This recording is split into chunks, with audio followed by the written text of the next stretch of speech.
Historic Mansker Station consists of a replicated Manskers fort, a typical frontier forted station of the late 1700s.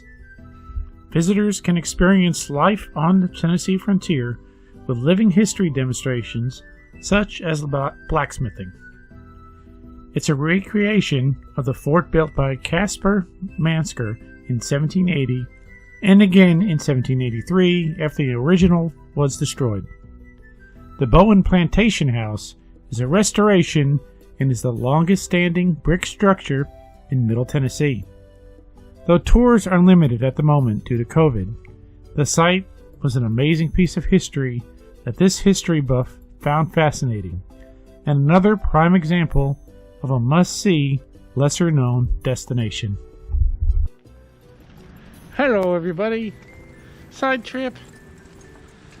Another one of our lesser-known area thingy places that we're going to check out. We're in Goodlettsville, Tennessee. Yeah. We're at the Mansker Station, Pioneer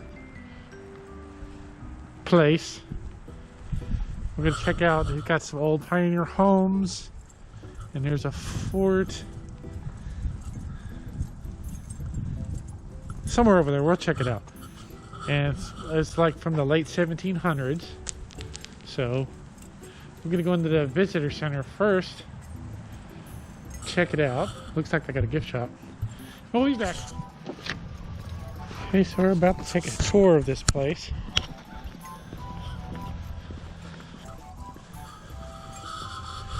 Historic Mansker Station.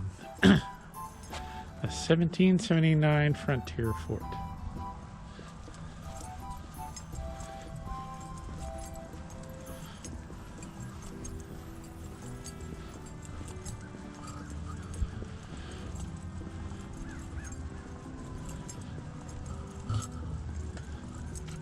And well, we're supposed to be meeting the guide, so I'll read that afterwards.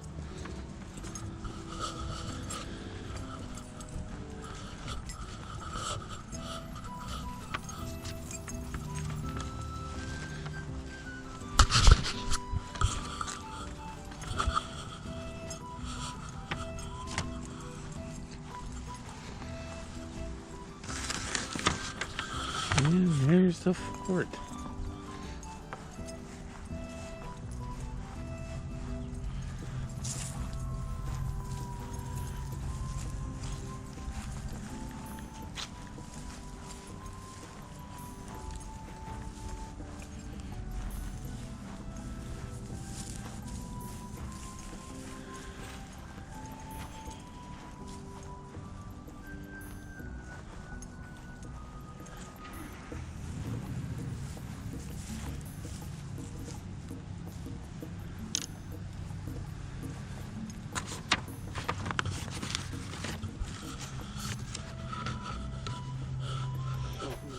Station. Hello. Here, feel free to take all the pictures you'd like, even with a flash. This is a best guess interpretation and reproduction of what they think aspects of both of Mansker's stations might have contained. When we get up to the house, though, I must insist that you manually disable the flash on your picture-taking devices there due to conservation and preservation practices. Gotcha. We'll start this building. All right.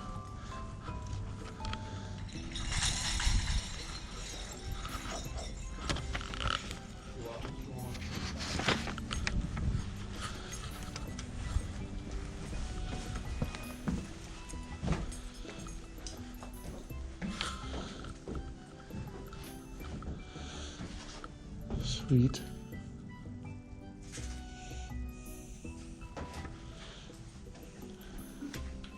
This will be the only building you'll be able to go upstairs. And Okay. while you're upstairs, you'll be able to take pictures out the windows down the compound. Okay.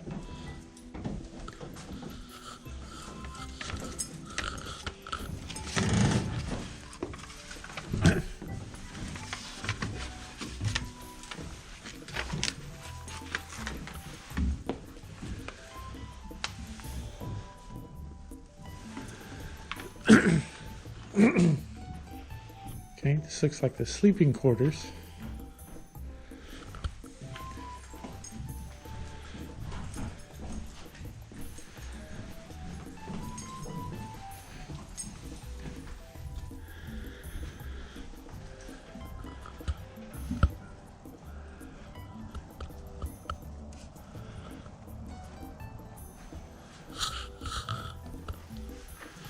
You need help, kiddo?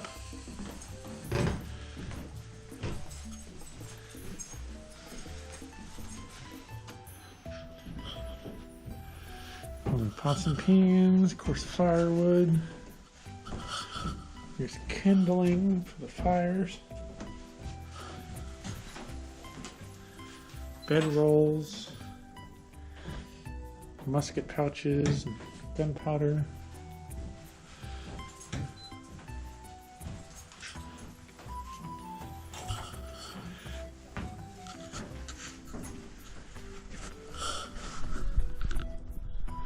Okay. And even into the 1930s, what you had. Interesting. Might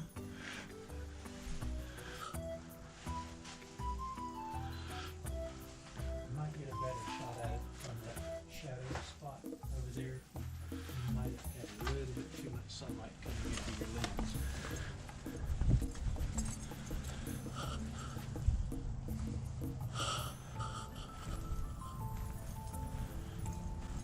There you go.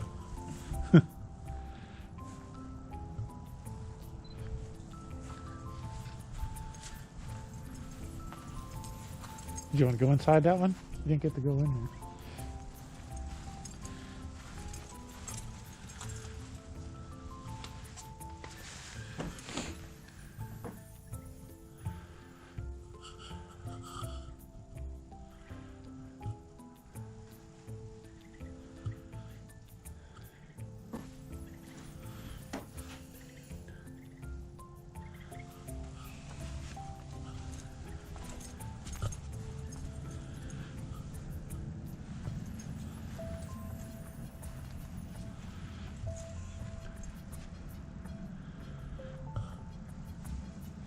Looks like a blacksmith's shop over here.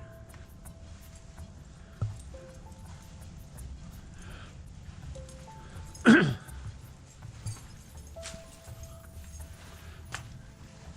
furrier.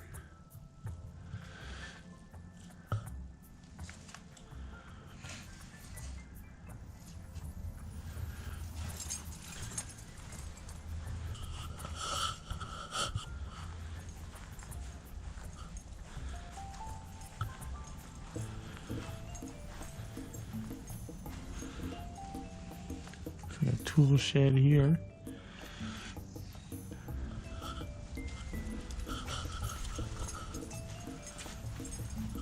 Inside of this building here, this place is considered a little more of an affluent structure.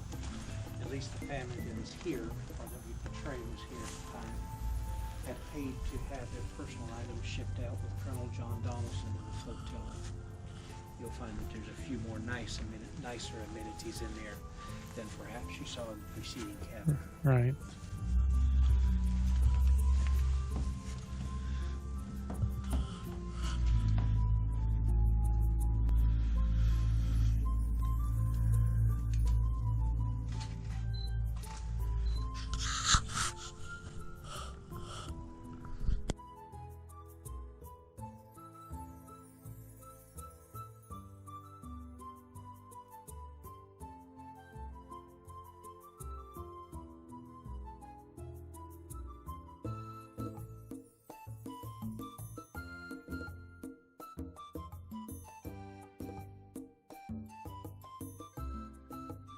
Here, even though it is another family style cabin, this is where I moved the wood shop into.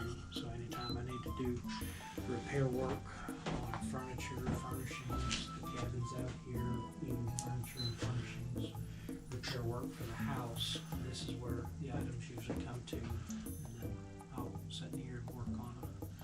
I make a lot of the spoons and bowls and such that you see up there in the gift shop from the firewood. Oh, really? We have here.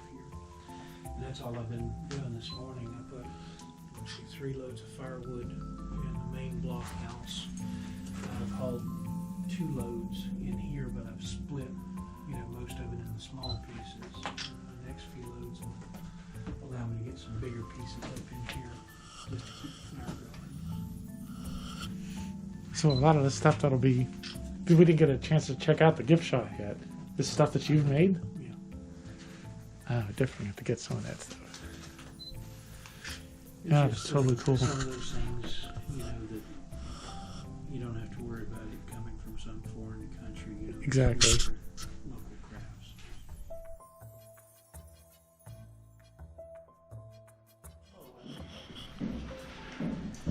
All the brick that you see on the outside of the home, the stone that's up underneath it, the wood that is here on the infrastructure, was either quarried, manufactured, or harvested right here from the property. At the time that William Bowen built this home, this was actually the second home he had on the property. The home here started construction in the year 1785 and was completed in the year 1787. Same year that our Constitution here was ratified. And during this time, we need to remember that this area that we're in is still considered North Carolina's territory, and it's still a very rough, wild, and woolly frontier. But the way we see the home today, though, is not how the captain had it. This is how the home's second owner brought it up to look like. If you'd like to, you are more than welcome to go upstairs. This is the last original stair treadle in the home. So please remember that you will ascend and descend about 12 feet inside of an 8-foot area. Okay. Will you be okay with the stairs, kiddo?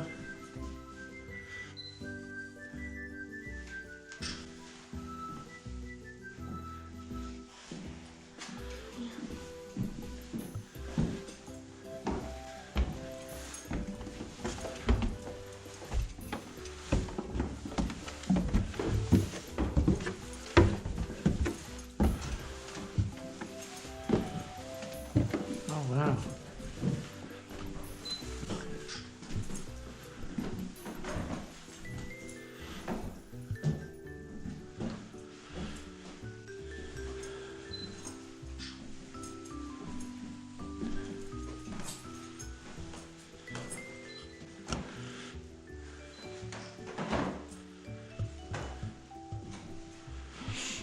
All original.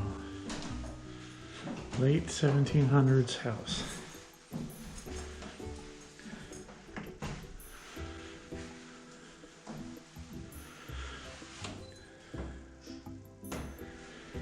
He said this is the oldest continuously standing brick home in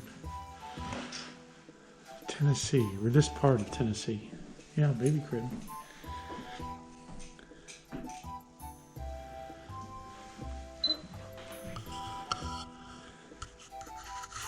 Sweet.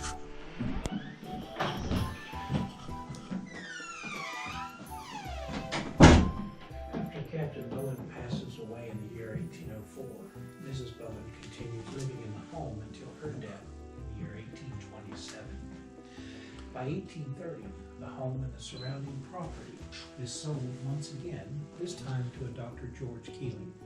He's the one that upgrades the home and makes it look the way we see today.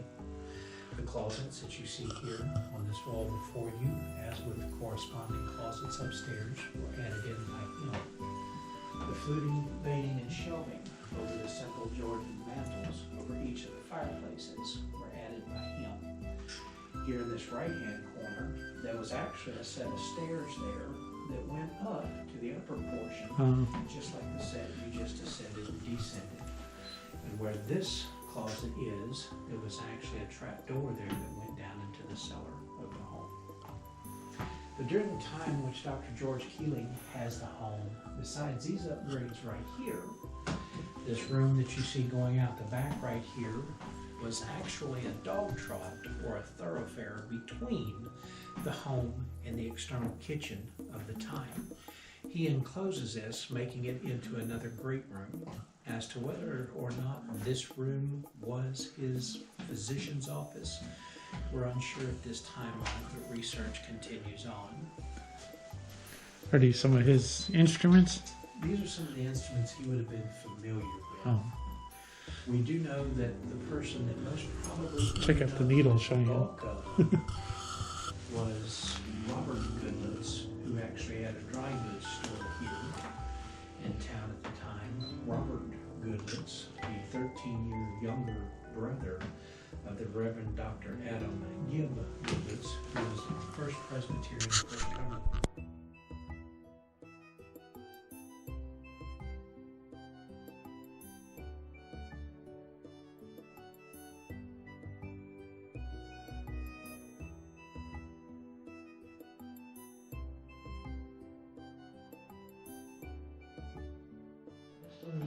Right here is over 216 years old. Wow. The pieces that I've added to it to keep it still working, I've not really brought them back to make them look like the original color of what the old wood has turned to. And even several of us think that this was a stain that was actually applied at one time, actually a paint that was applied at one time to it. This loom is fully functional. When you were upstairs, the runner rug between the two rooms, the lady that took your admissions made that. Wow. This loom here. This lap throw she's done on this. And even though many of the reenactors tend to think that, you know, we should be focusing on the long hunters period, by the time Mansker sets in his first and second stations, pretty much well in this area, the long hunt period is over with. Now people are headed west, still doing it, i.e. your western mountain men, your fur trades, stuff such as that. But here in this area, farming has pretty much well moved out here as it expanded from the colonies with the settlements moving west. On this site, we grow our own cotton as well as our own flax here. See that thing? When we have these in, one of the Real things that cotton. we were doing with the students was incorporating them when they came by to help us harvest the crops. If they came out here at a period early enough in the spring, they helped us put the crops in. We invited them to come back with their families throughout the summer and check on things. You know, Okay. just in the park Oh, wow. walking, come over and look at where you planted things. Come see what they're doing.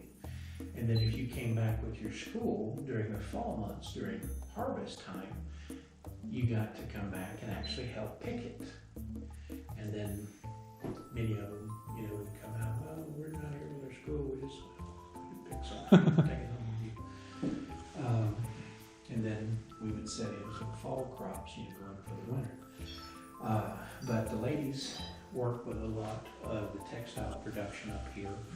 Now the wool and such, we normally buy that from the Mennonite community up here in Allen County. And the plants that you saw in many of the herb beds at the fort, as well as out here by the porch, are growing either medicinal, culinary, or dyeing herbs. So a lot of the dyes, you know, they'll manufacture and they do things right here on the site as well. So this is more like an actual working exhibit this place is. Yes, sir. That's pretty cool.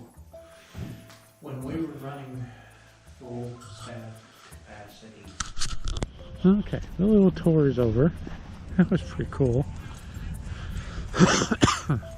You said that this is the original well from the property.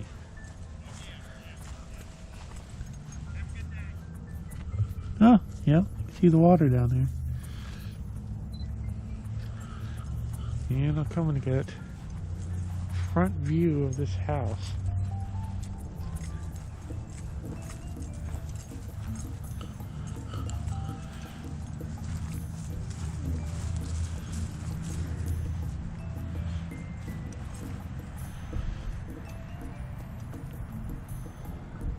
Oldest structure in Middle Tennessee, he said.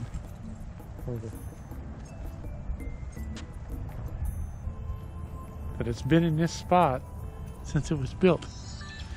1780 something. Oh, maybe the sign will tell me. And then this place has this whole park that goes with it.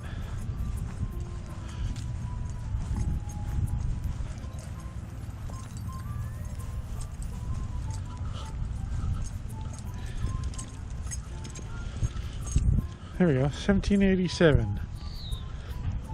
The Bowen House, completed 1787 by Captain William Bowen, a veteran of Lord Dunmore's War, the French and Indian War, and the American Revolutionary War. Brought his family to this area in 1783. It says the Bowen House is the oldest brick house in Middle Tennessee. The bricks were formed and fired from the plentiful clay on the premises. Limestone foundation was quarried from rich sources in the area.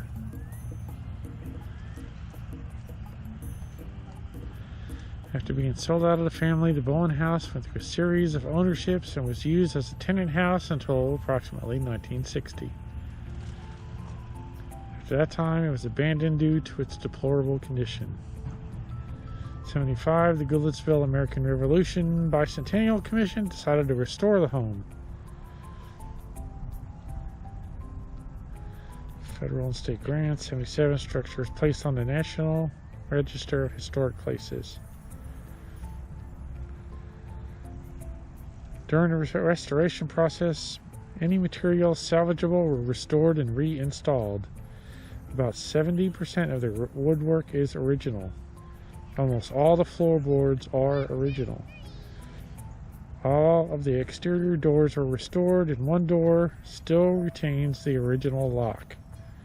The house was opened for tours in 1980. That's just totally cool.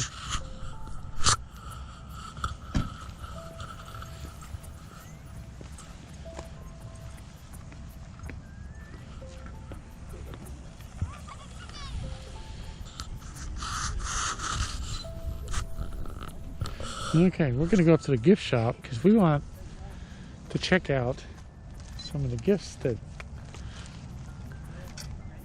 our tour guide created himself over there in the fort area.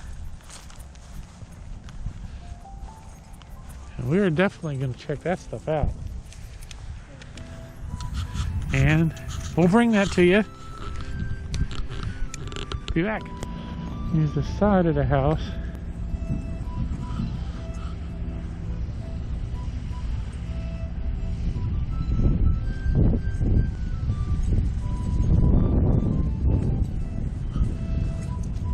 Explain how this portion, this rear portion, was a later extension of the original house.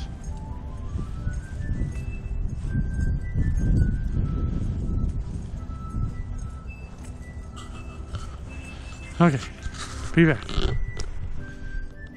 So this looks like the resting place of William Bowen and his wife.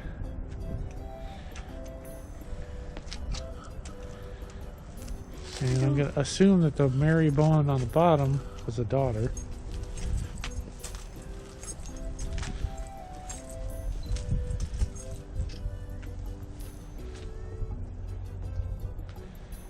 Okay, it's just the monument. This, not where they're actually buried.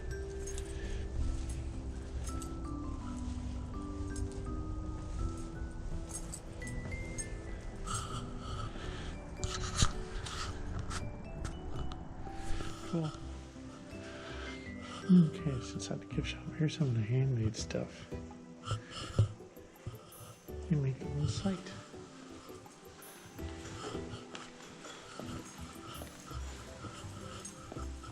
Check out the spoons. Again, this is stuff they make here.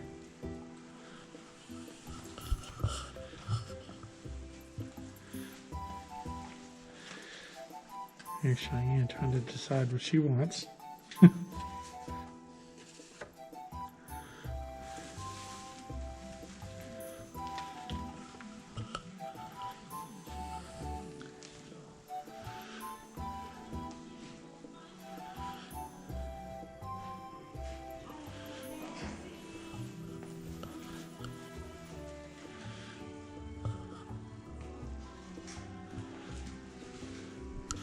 Okay, be back. Okay, they've got this little museum here at the back of the gift store. It's dedicated to country music. Yep, Garth Brooks. And the local ties that Goodlettsville apparently has on the music industry. It's just a little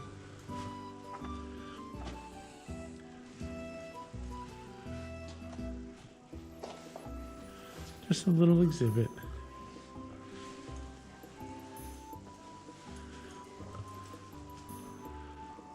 Gateway to Music City. Oh wow, check out this old violin.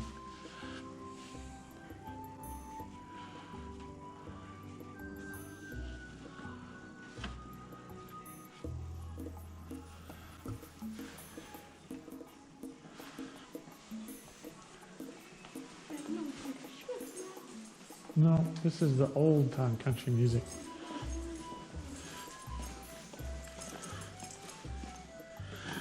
G. Mansker rifle.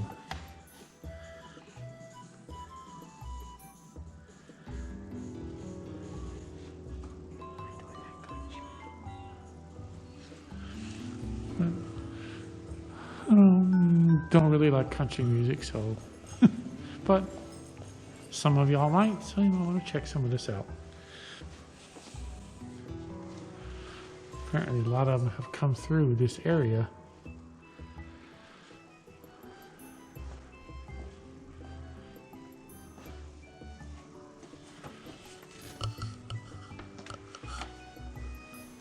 Okay.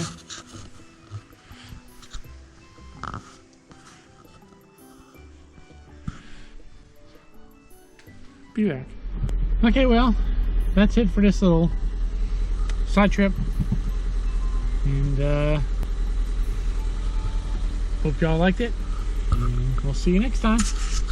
Adios.